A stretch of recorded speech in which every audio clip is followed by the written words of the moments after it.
Compared to the last 3 to 4 years, this year Sam and I have been able to work less and make more money. Do you want to find out how? Let's go.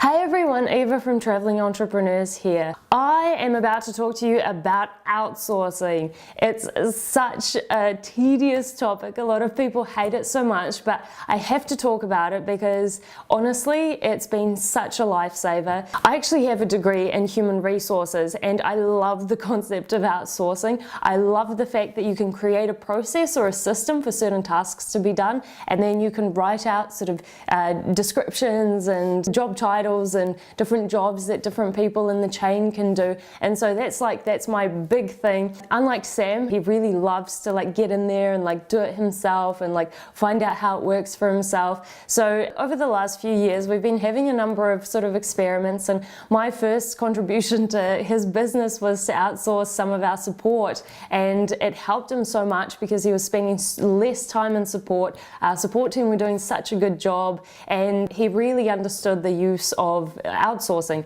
So today I wanted to talk a little bit about outsourcing and how that can actually help your business in order to help you make more money by spending less time by getting someone else to do it. So let's go. The first thing you need to do is to create a list or sort of a system of what your day-to-day day looks like. So what tasks you're doing in your business. Because once you have a list and sort of the amount of time that each one takes, you can start seeing which tasks you can outsource even today, as fast as today. Now there are some tasks that you might not necessarily be able to outsource if something is very personal from you, or for example a video and you have to be on the video. That's sort of stuff that you can't necessarily outsource, although some marketers have been able to hire actors to do that sort of stuff, but that will be covered in a different video hopefully in future. But start to look at the things that don't require your immediate sort of work. So one example of this is we've talked about a lot of affiliate promotions. So creating the bonus pages, that takes up a lot of time. So getting the information from the sales page of the actual product,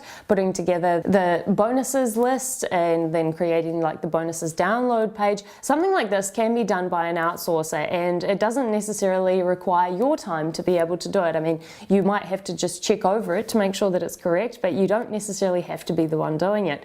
So what you need to do is you need to decide which tasks you want to outsource, and then go and find a network that has workers on there. So one of our favorites is Upwork. There's also other networks out there, for example Freelancer, onlinejobs.ph, staff.com, lots and lots of different, Rent-A-Coder if you're looking for a developer for a software product. There's a lot of different websites out there. So you need to have a look at the ones that have the workers on there that you want to vet workers from. We use Upwork because it's an international database. There's a lot of people from many different countries, so that you're not limited to just the one country that you're living in or just the one country that you do want to hire from, and you'll be able to get a better perspective of the sort of skill sets that different people have. So that's the reason why we use it. You might decide to use a different website. So just sign up to an outsourcing website that you feel comfortable with and create a profile on there. Now the next step is to list a job. So a lot of these websites like Upwork, they're very easy to fill out. So you just click on the button that says I want to post a job, and then you go through and write the title, the description. So make sure that you write exactly what the job will be. So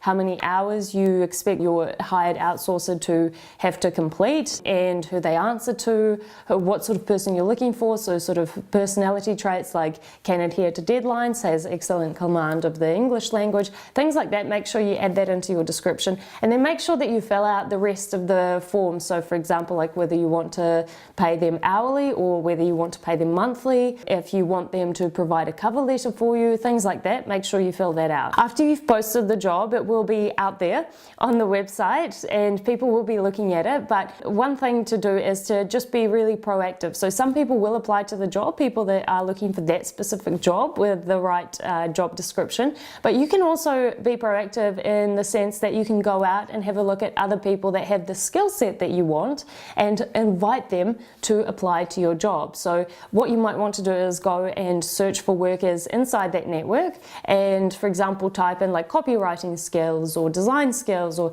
whatever else your job description mentioned, and then have a look through the people, have a look at their average wage, and then just have a look at their profile. You can see their previous work in there. For most of them, you can see their rating, how other people that have hired them have rated them and their work, and then you can click the button to invite them to the job. And if they accept this, then they become an applicant on your job. So then in a few days' time, you can come back, you can have a look at the people that have applied to your job, and then you can start interviewing them and then finally hire one. Now, one more important thing that you need to take into account when you are using outsourcers or workers, you need to take into account local laws. So you must take into account both the local laws in the country that you reside and in the country where your worker resides if they are not local. Alright, so I hope that helps with your outsourcing needs. Comment below with any other problems you're having with outsourcing, or if you're for outsourcing, you're against outsourcing. Let me know your thoughts. Please subscribe to our channel, and I look forward to seeing you in the next videos. See you later.